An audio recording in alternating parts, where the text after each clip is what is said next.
Ya, baik, terima kasih Pak Dekan yang terhormat, eh, para wakil dekan, ketua gugus jurnal dan sekretaris, panitia penyelenggara, adik-adik mahasiswa serta para peserta lainnya yang hadir pada malam hari ini. Om Swastiastu. Assalamualaikum warahmatullahi wabarakatuh. Salam sejahtera, salam kebajikan, nama budaya dan salam harmoni.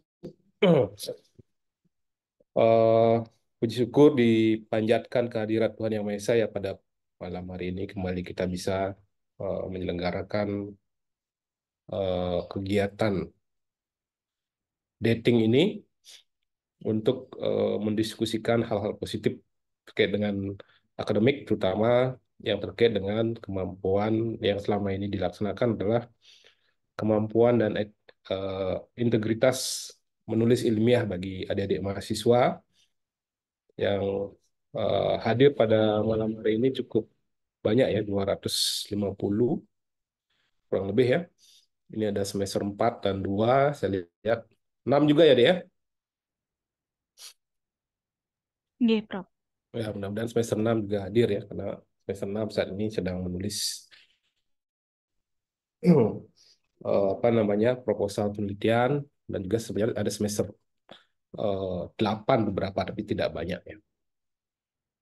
Ya, baik, topik yang disampaikan kepada saya adalah tentang bagaimana penggunaan artificial intelligence ya dalam menulis penelitian karya ilmiah ya, dan bagaimana etikanya. Seperti yang sudah disampaikan oleh Pak Dekan tadi, sebenarnya materinya bagian besar sudah diselesaikan Pak Dekan gitu ya. Sudah disampaikan eh,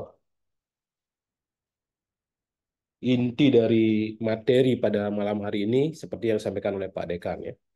Namun demikian coba kita akan eh, bahas ya. Saya akan share screen.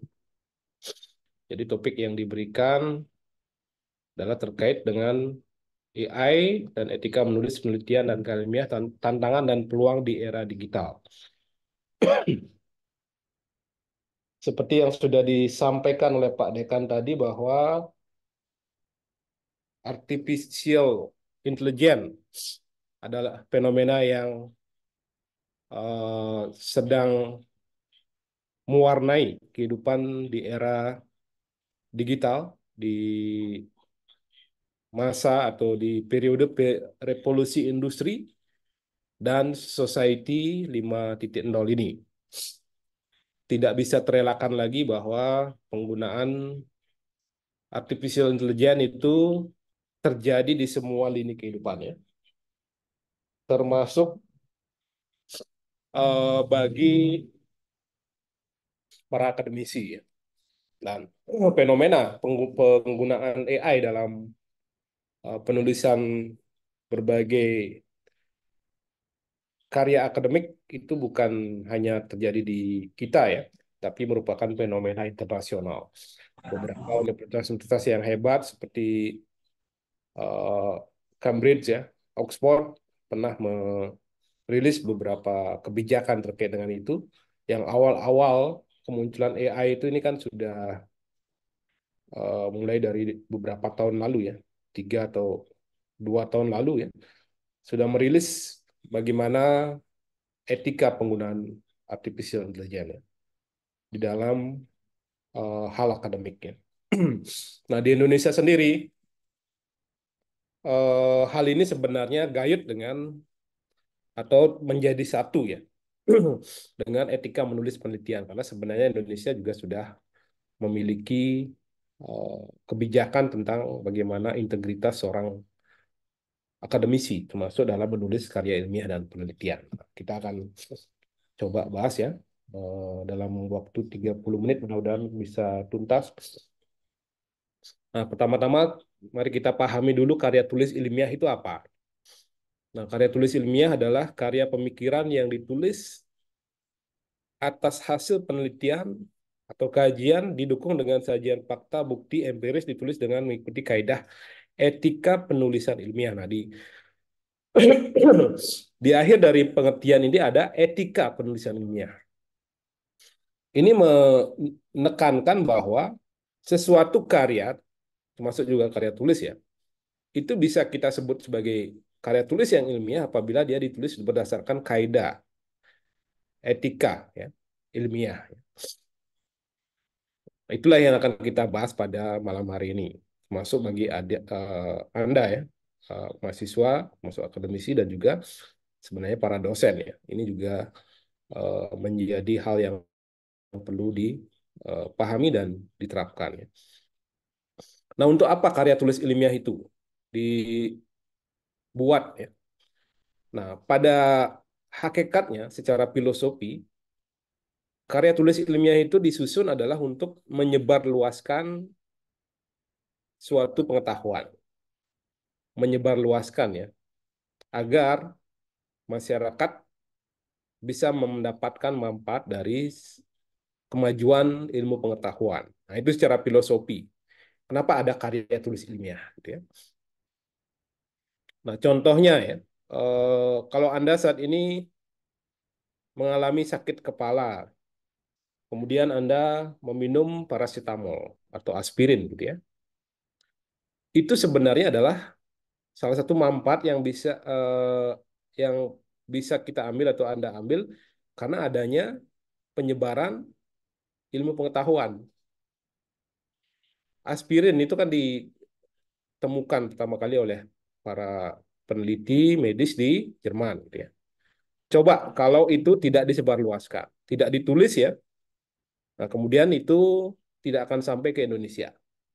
Anda sakit kepala, tidak akan minum aspirin. Mungkin obat sakit kepala zaman dulu kan, kalau kita lihat, kalau Anda masih punya nenek atau orang tua di rumah, kalau sakit kepala, apa yang dilakukan? Minum kopi ya, kopi pahit, panas. Nah, itu salah satu dampak dari adanya penyebar luasan ilmu pengetahuan dan yang lainnya, gitu ya. Sehingga hakikatnya harusnya ya, karya tulis ilmiah itu memberikan manfaat ya.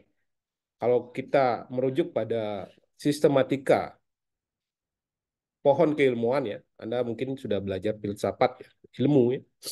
Ada ontologi, epistemologi, dan aksiologi ya. Nah, hal yang terpenting adalah di sini sebuah ilmu pengetahuan itu harus mampu memberikan nilai kegunaan bagi kemaslahatan manusia itu sendiri. Artinya bahwa sebuah karya ilmiah itu harusnya memberikan manfaat bagi keberlangsungan kehidupan manusia. Itu pada hakikatnya. Bayangkan, bayangkan kalau sebuah karya ilmiah itu ditulis atas sebuah ketidakjujuran ya, tidak tidak mengikuti kaidah ilmiah, umpamanya resep bodrek gitu ya, atau aspirin oleh penemunya, oleh penelitinya itu dipalsukan. Tidak seperti yang ada saat ini. Alangkah berbahayanya bagi kehidupan manusia. Paham maksud saya? Paham maksud saya ya? Paham ya? Nah, itulah yang dimaksud dengan integritas ilmiah. Nah, Anda sebagai akademisi di S1, termasuk juga dosen dan juga mahasiswa yang lainnya adalah para akademisi ya.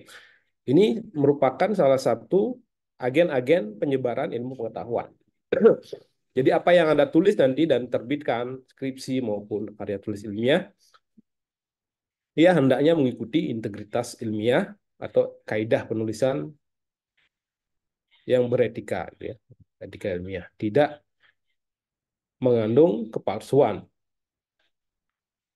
yang bisa saja berakibat fatal bagi orang lain. Bayangkan kalau Anda menulis artikel ilmiah gitu ya, kemudian dipublish di jurnal atau di web tertentu ya. Kemudian ada orang lain yang baca. Orang lain yang baca itu akan mempercayai karena ini adalah karya ilmiah, dia percaya bahwa ini benar, tapi ternyata Anda menulis sebuah hal yang tidak benar. Dan dia mengikuti. Nah, itu sering saya lihat apa namanya sampaikan kepada mahasiswa bimbingan saya gitu ya untuk hati-hati memilih referensi di eh, internet ya, terutama yang sumber-sumber yang tidak valid karena bisa jadi begitu gitu ya. Bisa jadi informasi yang disampaikan keliru karena mereka tidak menjamin adanya validitas etika ilmiah gitu ya. Terutama pada blog gitu ya. Blogspot atau apa ya, WordPress yang tidak dilakukan review yang bagus ya.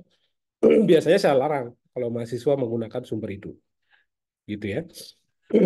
Bayangkan kalau itu dikutip oleh Anda sebagai seorang penulis skripsi, kemudian Anda terbitkan lagi skripsinya atau jurnalnya, kemudian dikutip lagi, nah maka akan terjadi kebohongan turun-menurun ya.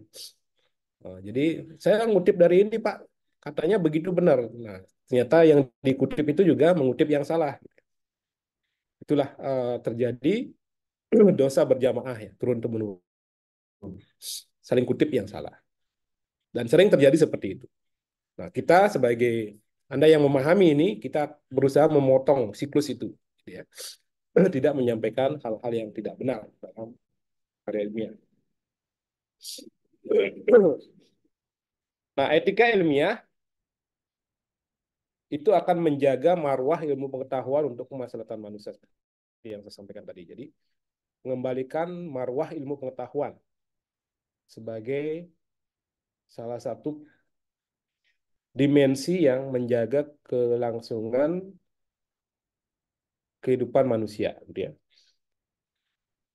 Seperti yang saya ceritakan tadi, bayangkan kalau seorang penemu peneliti obat gitu ya menulis karya ilmiah yang palsu, kemudian diikuti oleh peneliti lainnya, dan akhirnya obat yang ditulis menjadi berbahaya. Nah, itu akan membahayakan bagi kelangsungan umat manusia.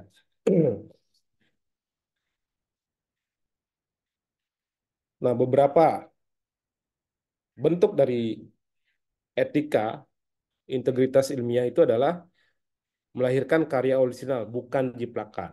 Nah, ini. Jadi, eh, seorang akademisi yang menjunjung integritas ilmiahnya, dia akan melahirkan karya-karya orisinal yang bukan menjiplak punya orang lain. Kemudian menjaga kebenaran dan manfaat serta makna informasi yang disebarkan sehingga tidak menyesatkan. Menulis secara cermat, teliti, tepat ya, kemudian bertanggung jawab secara akademis dan tulisannya memberi manfaat kepada masyarakat pengguna. Itu harusnya sebuah karya ilmiah begitu ya. Eh, Tidak justru menyesatkan bagi pembaca berikutnya. Nah, Indonesia memiliki ya, kita sebenarnya memiliki sistem untuk menegakkan etika ilmiah ya. Anda bisa mengunjungi eh, ada permennya sebenarnya, ada permen, kemudian ada sistem yang sudah dikembangkan oleh Kemdikbud yang disebut dengan Anjani. Dalam Anjani itu sudah dipaparkan ya berbagai bentuk penyimpangan dan sanksi akademik ya. Nah, di sini ada fabrikasi, falsifikasi, nanti kita akan jelaskan ya. Plagiat, pengarangan konflik kepentingan dan sebagainya, pengajuan jamak ya. Dan kemudian ada sanksi yang sudah ditetapkan untuk setiap pelanggaran. Nah, ini untuk saya ambil sanksi untuk mahasiswa ya, seperti ini. Nanti kita akan simulasikan ya. Bagaimana mudahnya melaporkan pelanggaran ilmiah sebenarnya di Anjani. Nanti kita akan simulasikan. Nah, ini adalah salah satu apa namanya rubrik dari sanksinya. Jadi sanksinya dari ringan sampai dengan berat ya. Ringan, sedang, berat. Yang berat itu adalah, nah oke. Nah, ini yang di bawah ini tabelnya ini adalah bentuk pelanggarannya ringan, sedang, dan berat ya. Eh, Nanti ada perhitungannya yang di atas 2.500 poin ya pelanggarannya itu termasuk berat gitu ya. Anda bisa kalau masih aktif sebagai mahasiswa bisa dikeluarkan dari perguruan tinggi gitu ya. Kemudian bagi yang sudah lulus itu bisa diambil ijazahnya, dianggap tidak sah kalau melakukan pelanggaran akademik ya, pelanggaran penulisan akademia. Nah, pencabutan gelar dan pembatalan ijazah ini permen. Nah, sehingga dengan demikian ya ini tidak main-main ya. Perlu kita memang pahami ya, perlu adik-adik pahami. Sehingga tidak terjadi kekeliruan dan sudah banyak terjadi kasus seperti itu. Mahasiswa yang dicabut gelarnya, ijazahnya atau dosen yang diturunkan pangkat jabatannya dan sebagainya itu banyak terjadi ya. Dan pernah juga terjadi dosen mendapatkan sanksi karena ini yang ingin saya sampaikan sebenarnya malam ini pesannya adalah seperti ini. Ketika Anda menulis eh, jurnal dari skripsi Anda ya, Anda kan akan melibatkan dosen ya sebagai penulis pendamping. Nah, disinilah maksud saya pertemuan malam ini agar Anda memahami bahwa Anda juga nanti membawa nama dosen di sana. Bayangkan kalau pelanggarannya oleh Anda karena Anda membawa nama dosen ya, dosennya akan ikut menanggung gitu. Dan ini seperti yang disampaikan oleh Pak Dekan tadi, ini kan dipublish di online ya, digital. Dan jejak digital itu kan mudah ditelusuri, walaupun Anda sudah tamat gitu ya. Coba bayangkan, mudah-mudahan tidak pernah terjadi pada kita ya. Coba bayangkan, Anda sudah tamat 4 tahun gitu ya. Kemudian sanksinya baru ditemukan, ditelusuri, karena jejak digitalnya kan masih ada. Kemudian karena itu mudah-mudahan tidak terjadi ini contoh ya. Ijazah Anda dicabut gitu ya karena ada pelanggaran. Anda sudah menjadi guru umpamanya atau sudah bekerja. Coba bayangkan bagaimana menyesalnya kita ya kalau itu terjadi. Nah, untuk itu mari dari awal kita junjung tinggi integritas ya, etika ya ini karena ujung-ujungnya bisa menjadi sanksi ya, sanksi. Dapatkan sanksi yang sampai berat gitu ya. Pencabutan ijazah itu sangat mengerikan menurut saya. Mudah-mudahan tidak pernah terjadi pada kita. Nah, kemudian jenis pelanggaran etika ilmiah yang umum terjadi yaitu fabrikasi, falsifikasi, dan plagiarisme. Ada beberapa jenis yang lain yang coba saya bahas satu persatu ya. Fabrikasi adalah fabrikasi. Fabrikasi itu artinya mengarang, mempabrik ya, mengarang, membuat atau mempercantik data hasil penelitian tanpa adanya proses ilmiah atau dilaporkan dipublikasikan. Ini sering saya kalau pada bimbingan saya menyampaikan mohon laporkan hasil penelitian apa adanya gitu ya.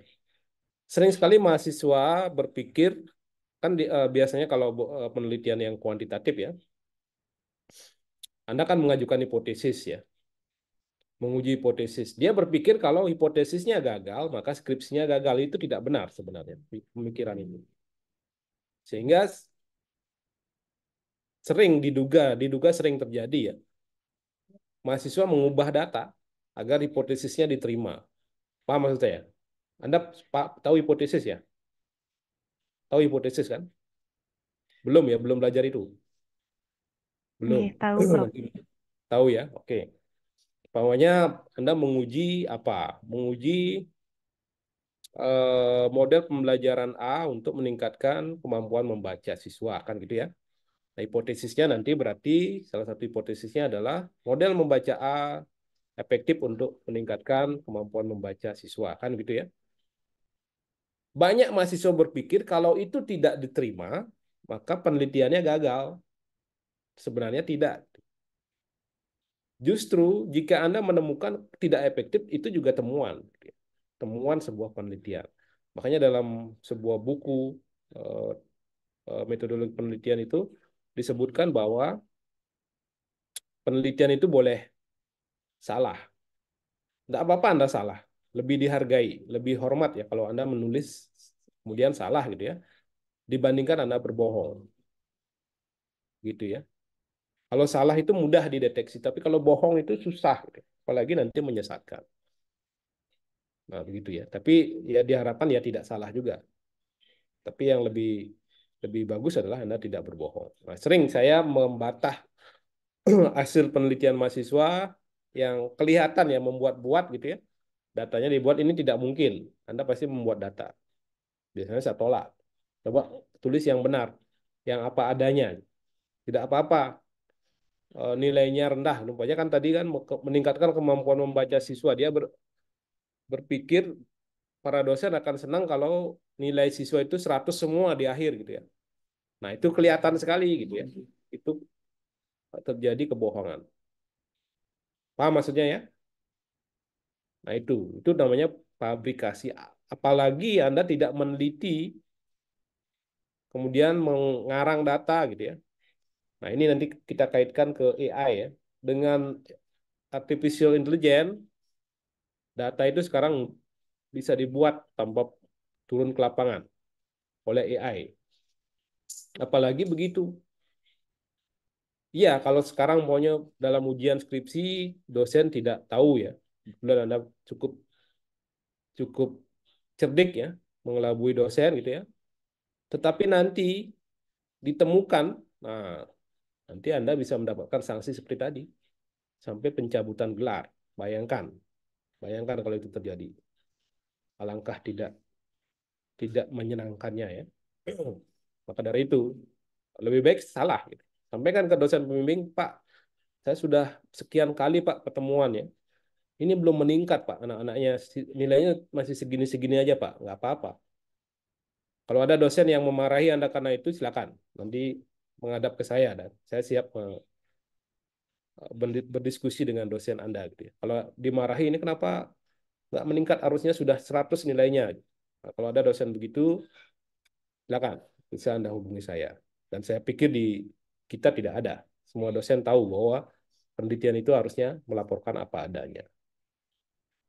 Paham ya maksudnya ya? Paham ya maksud saya? Oke, Prof. Paham ya? Oke.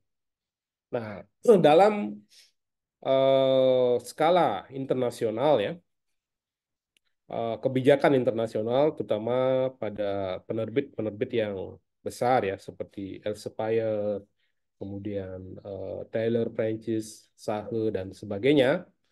Saat ini mereka mewajibkan kita melampirkan dataset ya, melampirkan dataset. Ini layar saya apa yang kelihatan? Jangan-jangan masih tadi.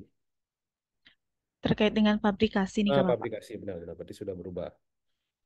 Mereka mewajibkan peneliti melampirkan dataset ya, data mentahnya, tabulasi datanya, instrumennya ya, ke dalam sebuah ada program juga. Yang sering saya gunakan adalah USF ini, USF atau Mendeley sekarang sudah punya Mendeley dataset ya. Jadi data mentahnya diupload di sana, kemudian linknya dicantumkan di artikel sehingga pembaca bisa ngecek ini benar nggak penelitian ini. Nanti dicek data mentahnya, gitu ya. Dan bisa reviewer yang berpengalaman bisa tahu kalau itu salah yang di dalam bidangnya. Oh ini ngarang ini umpamanya meningkatkan kemampuan membaca. Penelitiannya dilakukan 3 minggu. Yang awalnya kemampuan membacanya anggaplah kalau dipresentasikan 35% karena di awal kan latar belakang biasanya mahasiswa menulis semuanya rendah-rendah ya. Semua salah ya. Siswanya rendah, gurunya kurang mampu, sekolahnya jelek kan begitu di latar belakang ya. Nah, kemudian setelah Anda melakukan penelitian 2 minggu, tiba-tiba semua bagus. Semua siswa mendapatkan nilai 100. Nah, itu secara logika itu tidak mungkin terjadi. Nah, itu kalau itu diupload datasetnya akan kelihatan. Dan kebetulan itu digugat, Anda bisa kena sanksi integritas akademik. Ya, nah itu. Nah, kemudian falsifikasi. Ini sejalan, mirip ya dengan fabrikasi tetapi beda. Falsifikasi adalah pemalsuan ya, memanipulasi data-data seperti tadi. Yang rendah dibuat tinggi gitu ya. Hipotesis yang tidak diterima datanya dirubah sehingga menjadi diterima atau dan sebagainya, termasuk menghilangkan atau menambahkan sebagian hasil penelitian. Ini juga bentuk pelanggaran, tidak boleh dilakukan. Anda laporkan apa adanya ya kepada pembimbing dan tuliskan itu di skripsi apa adanya.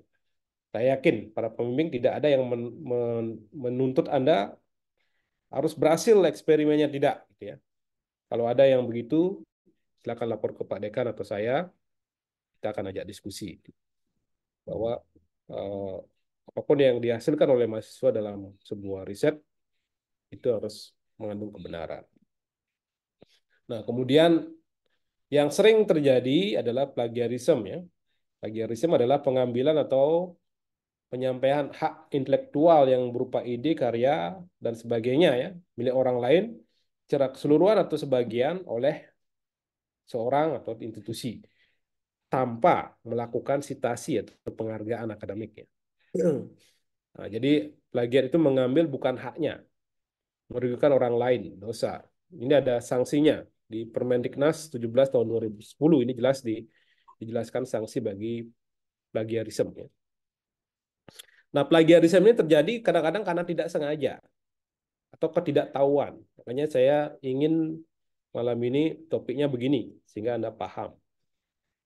Sering saya, kalau bimbingan saya ya sebagai contoh ya, sering mereka melakukan plagiarisme karena bukan karena sengaja, tapi karena tidak tahu itu plagiarisme.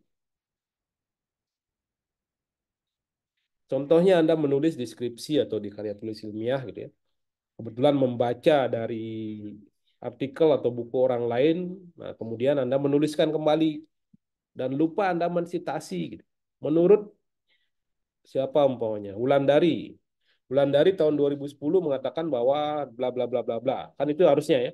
Tapi dia lupa mengatakan begitu, dia langsung menyatakan bahwa ilmu pengetahuan adalah dan sebagainya.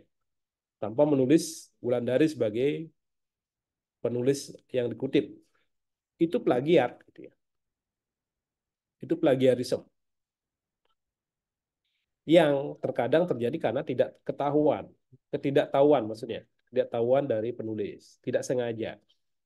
Nah, sering juga karena sengaja gitu ya. Banyak juga yang karena sengaja mahasiswa mau segampangnya saja gitu ya, menulis, terutama sering terjadi di latar belakang, di kajian pustaka gitu ya. Langsung ambil copy paste punya orang. Pokoknya motivasi belajar, langsung di copy plek. Nah, itu disengaja berarti itu.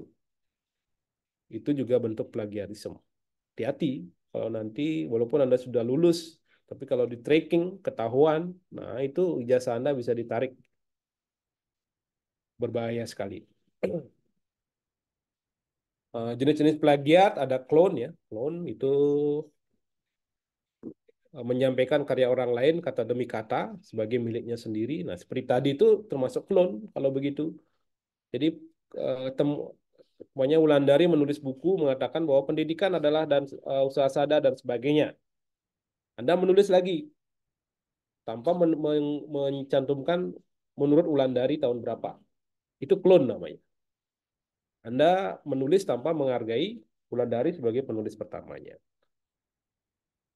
Kemudian menggabung-gabungkan karya orang lain dari banyak sumber menjadi satu karya ilmiah tanpa adanya kontribusi penulis secara signifikan. Ini ada juga bentuk yang lain ya. Pokoknya Wulandari menulis, kemudian siapa lagi, Surya Dewi Satriani gitu ya. Kemudian ada seorang penulis mencomot-comot dari semua karya itu menjadi satu paragraf tanpa menulis sumbernya. Ini sering juga terjadi bagi mahasiswa. Dan para dosen tahu biasanya begitu. Ini pasti Anda ngambil dari sini. Kalau tanpa tanpa sitasi, ya, tanpa sumber. Ya. Kemudian menyalin bagian dari karya orang lain buku tanpa memberikan suatu kutipan. Nah ini. Makanya hati-hati Anda menulis ya. Ingat mengutip setiap kata-kata yang atau informasi yang asalnya dari orang lain.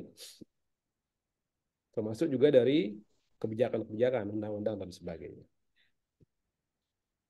Sehingga dengan demikian jangan lupakan sitasi. Makanya sering saya ingatkan mahasiswa saya, sitasi. Gitu. Ini dari mana Anda dapat kata-kata begini? Apakah kata-kata Anda sendiri? Tidak, Pak. Saya ngambil dari buku. Dari buku siapa? Kenapa Anda tidak tulis? Itu seperti itu. Sering terjadi, ya. Nah, sehingga mungkin tim ini ya, tim dating ini, saya sarankan ke depan itu ada workshop khusus untuk melakukan, eh, kemarin sudah ya, tapi dengan Mendeley ya, itu dengan program. Tapi yang perlu dimiliki oleh mahasiswa sebenarnya adalah bagaimana mengutip ya langsung, kemudian bagaimana melakukan parafrase. Ini penting sekali. Apakah Anda boleh menggunakan kata-kata dari orang lain atau dari buku lain ke dalam tulisan Anda? Boleh. Tetapi jangan plek di, di copy secara utuh semuanya. Lakukan parafrase, ya. Lakukan parafrase. Sehingga Anda tidak melanggar etika ilmiah. Nah, ini teknik melakukan parafrase adalah baca, baca lagi, ya.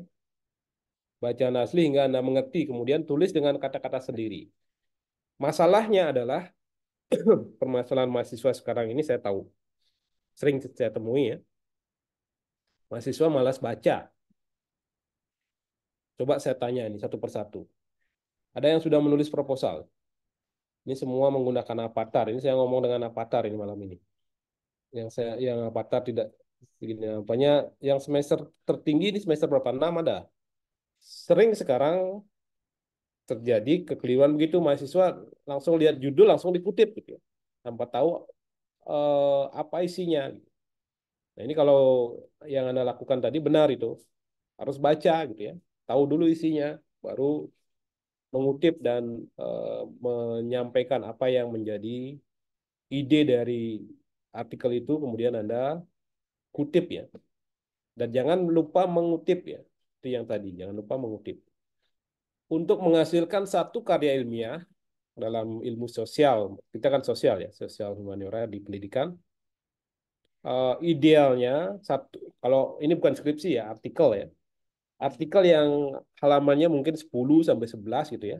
10 sampai 11 halaman itu minimal dibutuhkan Anda membaca 30 artikel lainnya.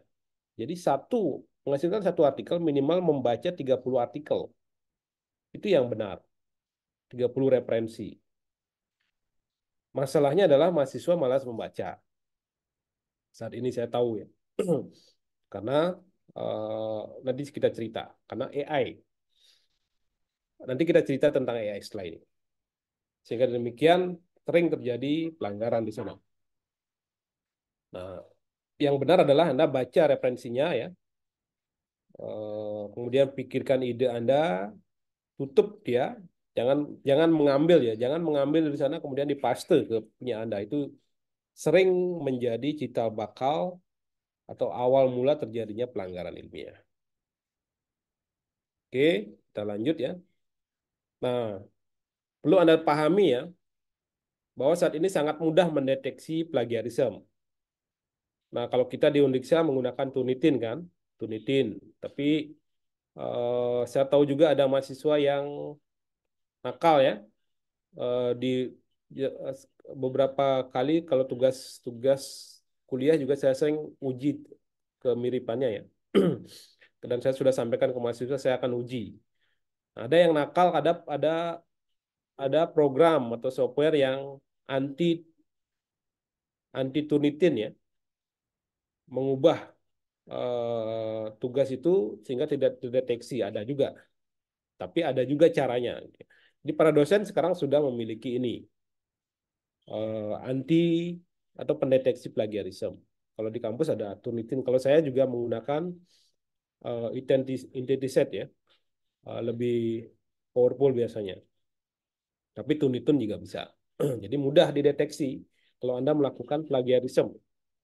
Yang tadi ya, mencomot punya orang lain, plug copy paste ke punya Anda. Nah, itu akan kena plagiarisme. Nah, itu di tingkat institusi, dan kalau itu sudah beredar tulisan Anda, itu bagus ya para dosen Anda kalau mau menguji itu sebelum dipublish, Kalau tidak, gitu ya, sudah keburu beredar itu bahaya. Kalau orang lain yang menemukan malah lebih lebih beresiko, gitu ya. Nah, kemudian bentuk lainnya, bentuk pelanggaran ilmiah, exploitation. Nah, ini mungkin tidak terjadi pada Anda, tapi perlu dipahami ya. Bentuk pelanggaran ilmiah lainnya ada exploitation ya, pemerasan tenaga peneliti dan pembantu peneliti, semuanya peneliti senior, memeras tenaga peneliti junior, dan membantu penelitian untuk mencari keuntungan kepentingan pribadi, memperoleh pengakuan atas hasil kerja pihak lain. Nah, ini juga berpeluang terjadi pada mahasiswa, tapi bukan di Fakultas Pendidikan. Saya sering mendengar mahasiswa yang menyampaikan, Pak, saya kan membuat tugas atau skripsi saya, kemudian jadi karya ilmiah. Terus dosen saya yang pakai, Pak. Namanya dia yang digunakan di sana. Nah, itu exploitation. Dan kasus exploitation ini pernah terjadi ya kepada salah satu rektor di universitas ya.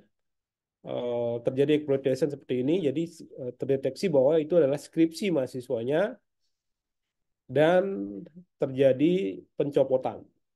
Jadi harus diberhentikan dari jabatan rektor. Nah, ini juga resikonya tinggi. Ya. Kemudian kepengarangan tidak sah, mengurangi atau menambahkan nama penulis secara tidak sah. Nah, kalau saya kepada bimbingan saya sering saya katakan, kalau Anda tidak pernah bimbingan artikel dengan saya, mohon jangan ditulis nama saya, walaupun saya pembimbing Anda, karena ini akan kena ya, kena kepengarangan tidak sah. Saya tidak pernah ikut memberikan bimbingan di artikel itu tiba-tiba udah publish gitu. Saya sering marah kepada mahasiswa bukan tanpa alasan ya, karena itu melanggar etika ilmiah. Jadi sebaiknya Anda sebelum Anda nanti umpamanya menerbitkan artikel ilmiah harus dibaca oleh dosen dan disetujui. Jangan sampai Anda langsung sudah terbit, banyak sekali mahasiswa yang begitu ya, sudah terbit baru bilang, Pak, artikel saya sudah terbit di sini. Loh, saya kan belum baca. Nah, itu. Bahkan saya pernah melakukan retract namanya, ya, mencabut nama saya di sebuah artikel. Karena saya saking tidak setujunya saya, karena saya lihat di sana ada beberapa hal yang tidak wajar ditulis, harusnya harus bimbingan dulu kepada dosennya. Tapi mahasiswanya begitu ya, langsung menerbitkan tanpa diskusi kepada dosennya. Ya saya minta nama saya harus dicabut dari sana. Dan itu boleh dilakukan, namanya retracking.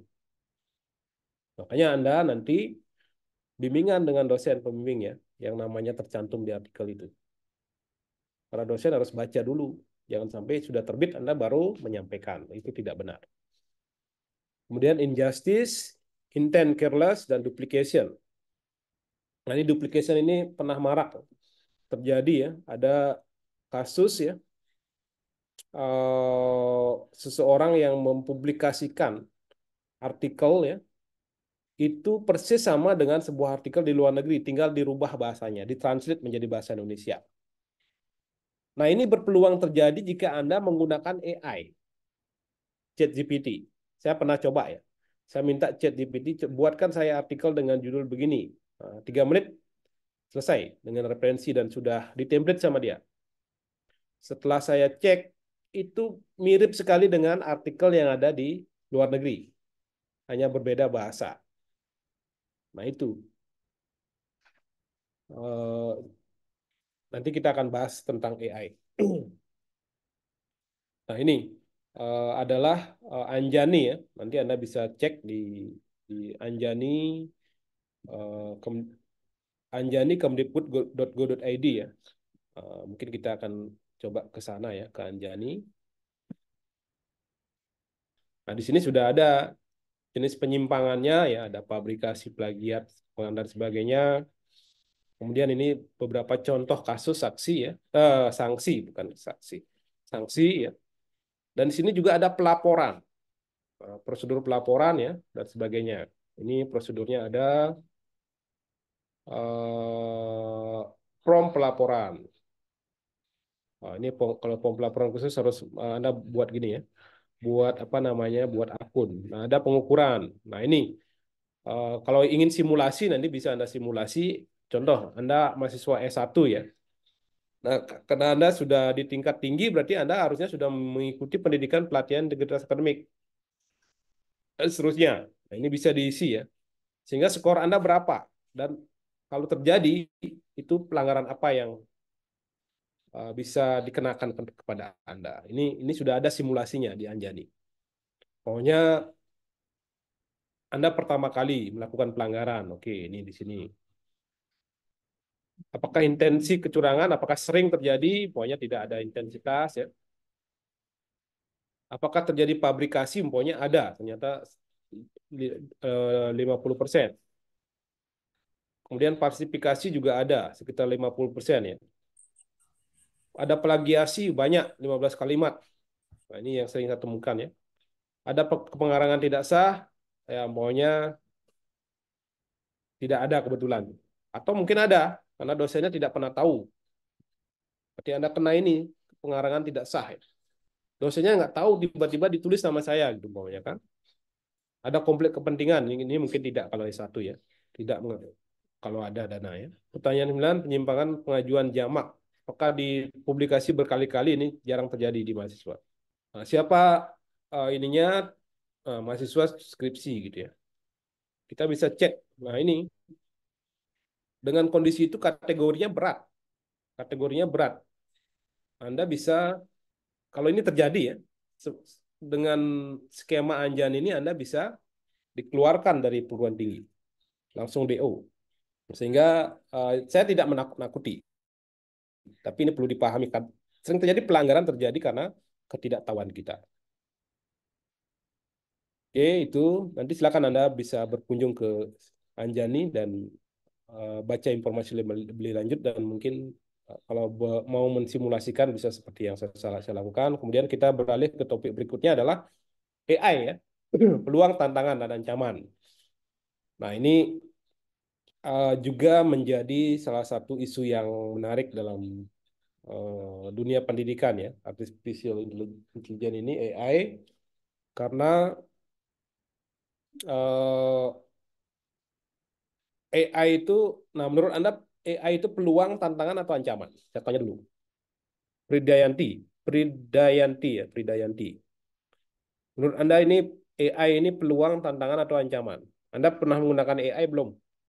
Oh, saya pernah menggunakan AI, Prof. Dan Apa itu menurut saya AI itu termasuk ke peluang kita. peluang ya? AI apa yang Anda gunakan? ChatGPT, Perplexity, sama Question AI.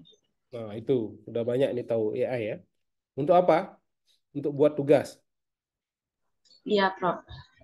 Seperti apa Anda menggunakannya? Contoh ChatGPT, seperti apa? Apakah Anda langsung membuat prompt, ChatGPT buatkan saya tugas dengan judul begini, panjang halaman sekian, dan seterusnya, begitu ya? Tidak, Prof. Biasanya saya eh, meminta contoh-contohnya, nanti saya itu jadiin referensi saya dalam membuat tugasnya, Prof. Kalau begitu benar, itu penggunaan yang benar ya. Kalau begitu itu menjadi peluang. Tantangannya adalah ketika Anda sedang malas ya, dan kebetulan dosennya, kalau di Fakultas Pendidikan saya yakin tidak ada. Semua dosen aware dengan AI ini. Dan kebetulan dosennya tidak tahu tentang AI ini gitu ya. Tidak ngeh gitu ya. Dan Anda sedang malas, ini akan jadi tantangan. Ah, ya sudahlah, tugas saya dibuatkan oleh ChatGPT saja. Itu bisa selesai dalam 1 menit, lengkap dengan data dan sebagainya. Itu tantangan. Ancamannya adalah ya nanti sering terjadi disintegritas akademik ya. Nah, nanti kita akan eh, bahas ya. Nah, ini fitur ChatGPT ya. Nah, ChatGPT sekarang sudah berkembang terus dia.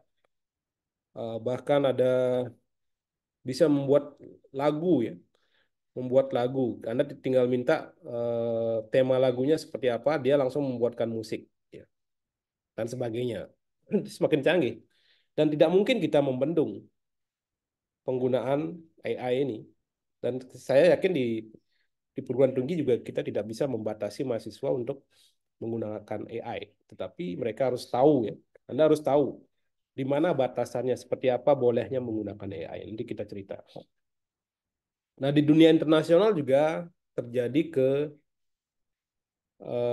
galauan terhadap AI ya.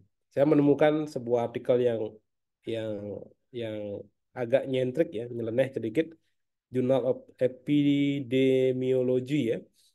Ini jurnal yang high reputable ya. Yang menulis sampai apakah kita harus menulis ChatGPT sebagai autor? Karena ternyata di dunia internasional sudah penggunaan ChatGPT dalam menulis itu sudah ya saya katakan hampir dikatakan wajar, tetapi dengan batasan-batasan tertentu nanti saya akan apa namanya sajikan ya. Seperti apa bolehnya menggunakan ChatGPT. Dan ini ada tulisan seperti ini, apakah ChatGPT akan perlu disampaikan sebagai penulis ini karena terkait dengan ini, karena di dalam artikel ini dibahas mengenai ini, kepengarangan tidak sah, karena dalam menulis artikel itu penulis yang menggunakan ChatGPT kan dibantu oleh ChatGPT. Sebagian dari pemikirannya adalah oleh ChatGPT, oleh botnya. Nah, sehingga ada pertanyaan begini, apakah ChatGPT masuk sebagai autor di sana? Nah, itu. Sampai ada artikel seperti itu. Umpamanya kalau Anda menulis Satriani, nulis pertama, yang kedua adalah ChatGPT gitu. Apakah begitu? Nah, itu sedang menjadi perdebatan. Nah, ini ada beberapa contoh artikel yang lolos terpublish di jurnal-jurnal yang high reputable ya. Ini ada Elsevier ya, Surface and Interface ya. Kemudian ada beberapa lagi yang dibuat oleh ChatGPT dan kelihatan seperti ini ya. Currently here is possible introduction for you topic. Nah, ini adalah kalimat pengantar oleh bot ChatGPT. Sudah lumrah diketahui. Nah, ini ternyata penulisnya lupa mengedit gitu ya, langsung di copy paste dari ChatGPT. Karena ChatGPT yang membuatkan dia ini gitu. Latar belakangnya dibuat oleh ChatGPT. Bahkan ada yang menuliskan hasilnya dari hasil ChatGPT ini. Nah, ini resultnya ya. Jadi as an AI, the new model, I don't have access dan sebagainya. Ini bahasa ChatGPT. Bagi orang yang menggunakan ChatGPT tahu betul itu adalah bahasa pengantar awal dari ChatGPT. Ini terjadi dan lolos terbit di jurnal internasional bereputasi. Saya harap tidak terjadi pada kita ya. Dan ini akan kelihatan dan ini setelah saya ikuti beritanya ini di retract ya. Dan oleh perguruan tingginya penulisnya dikenakan sanksi karena kelihatan ketahuan melakukan pelanggaran atau di integritas akademik. Nah, kemudian saat ini juga dengan adanya AI maka muncullah anti AI ya. Nah, kalau saya menggunakan OpenAI detektor ya untuk mengantisipasi mahasiswa yang agak nakal ya. Jadi ini menurut saya para dosen perlu punya gitu ya. Eh, Sebelum menilai tugas mahasiswa atau skripsi gitu ya, itu harus diuji dulu ya. Nah, ini dengan anti AI kita bisa tahu dia ditulis oleh robot atau ditulis oleh sendiri. Ya, kalau dimasukkan dia akan kalau mendekati merah ini berarti ini kadar penggunaan AI-nya. Nah, ini sudah ada toolnya ya. Jadi ya bagi Anda yang masih menggunakan AI pool ya tanpa Anda berpikir, hati-hati karena sudah ada anti AI-nya sudah ada. Nah, sehingga apakah mungkin kita membendung penggunaan AI? Tidak mungkin. Tidak mungkin kita melarang, tidak mungkin saya melarang mahasiswa jangan menggunakan AI, tidak mungkin. Yang perlu dilakukan adalah kami berharap Anda memiliki atau meningkatkan soft skill ya terkait dengan itu. Anda harus meningkatkan berpikir kritis, analitis, dan kepemimpinan leadership Anda sebagai seorang mahasiswa. Nah, ada beberapa quote tentang penggunaan AI ya, seperti Jonathan Castle menyampaikan bahwa pakai ChatGPT tidak apa-apa. Tapi hanya untuk mendapatkan kerangkanya. Lalu Anda lengkapi tulis sendiri. Seperti yang tadi ya, yang saya tanyakan, seperti apa Anda menggunakan, itu seperti itu boleh. Tidak apa-apa menggunakan ChatGPT, tapi jangan langsung ambil ChatGPT langsung plug bawa ke karya Anda. Itu yang tidak benar. Bahkan Josh Hudson-Piller menyampaikan bahwa jika kita tidak mau merubah pola ya, cara berpikir ya, tidak mau, ini intinya adalah kalau kita tidak melarang penggunaan AI, tidak mau beralih ke AI, maka kita justru akan tersingkir gitu ya. Karena tidak mungkin ke depan ini AI ini tidak bisa terbendung lagi. Di beberapa negara maju, AI itu sudah akrab dengan kehidupan masing-masing ya. Kehidupan sehari-hari. Eh, ada perangkat Google yang bisa ditaruh di kamar, apa namanya? Saya lupa namanya. Ya, ketika buka pintu dia langsung menyapa, kemudian membangunkan Anda gitu ya. Apa namanya? Google Doc ya. Google Doc itu maunya Google, hidupkan AC, hidupkan lampu, bangunkan saya besok jam sekian. Nah, itu AI itu. Dan itu akan terus berkembang. Tidak mungkin kita menghindari AI. Bahkan ada saya lihat di sebuah video ya, di reel di Instagram ya, bagaimana kehidupan AI. Jadi seorang mahasiswa baru datang dari apa namanya kampusnya ya, ke rumahnya masuk kamar, AI, saya punya tugas ini, silakan kerjakan, saya mau tidur. Jadi komputernya yang mengerjakan tugas ya. Bangun-bangun tugasnya sudah selesai dan terprint. Nah itu ada reel seperti itu. Eh, Nah itu kembali kepada Anda. Jadi Anda itu kuliah untuk apa? Apakah sekedar seperti itu? Sehingga menurut saya Anda perlu mengembangkan pola berpikir kritis, analitis ya, dan leadership. Dan ini juga eh, penggunaan AI ya, saya tekankan lagi penggunaan AI yang copy plug ya, copy paste langsung dari AI itu melanggar etika akademik ya. Dikbud ya, Kemendikbud sedang menyusun apa namanya kebijakannya, jadi merevisi permennya sehingga nanti eh, yang tadi kan belum ada menyangkut AI ya, nanti akan mengakomodasi tentang pelanggaran etika penggunaan AI. Nah, ada sebuah apa namanya sebuah buku yang saya baca bagaimana menggunakan AI ya, yang dalam hal ini adalah bagaimana menggunakan ChatGPT dalam menulis karya ilmiah yang bertanggung jawab. Seperti yang saya sampaikan tadi, bolehkah menggunakan ChatGPT? Boleh, tetapi Anda harus tahu batasannya, tahu integritas yang harus di apa namanya dijaga ya. Untuk apa ya? Nah, ini ada sebuah buku yang menjabarkan ChatGPT itu boleh digunakan untuk apa? Membantu Anda melakukan interpretasi data, tetapi bukan mengambil langsung dari sana. Jadi dia membantu bayangannya ya. Oh, data yang Anda hasilkan, Anda bisa upload ya. Kemudian dia akan memberikan ilustrasi ini datanya akan seperti ini. Boleh, tapi nanti yang menulis tetap Anda dan sebagainya gitu ya. Nah, ini ada bukunya. Di buku ini sama prom-promnya ada. Sama prom-promnya semua ada. Tinggal masukkan ke ChatGPT, semua ini bisa kita lakukan. Bahkan untuk template gitu ya. Template jurnal itu pun dengan ChatGPT bisa. Atau language translation ya. Academic, scientific, or writer ada.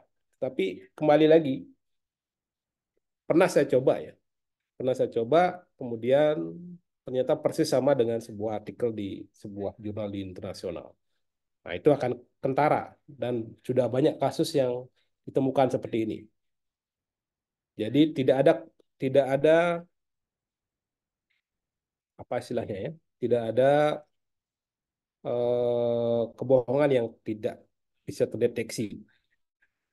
Masalahnya adalah cepat atau lambat gitu ya. Jadi harapan saya kita sama-sama jaga integritas akademik ya.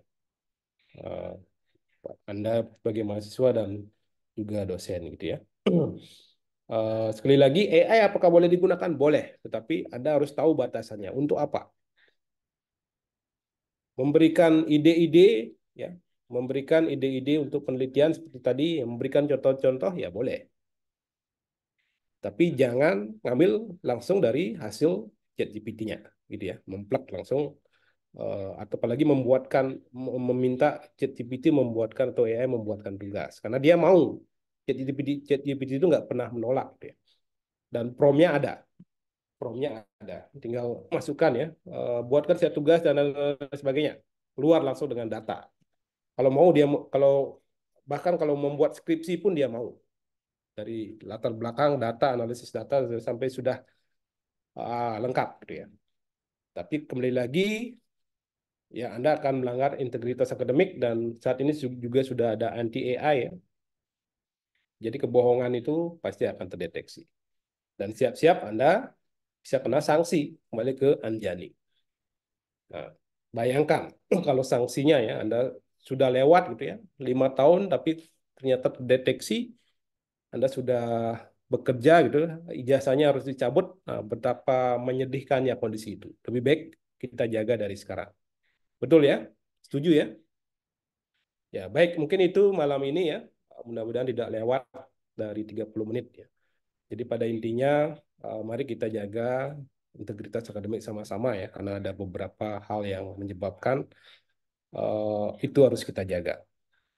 Terima kasih, waktu saya kembalikan. Baik.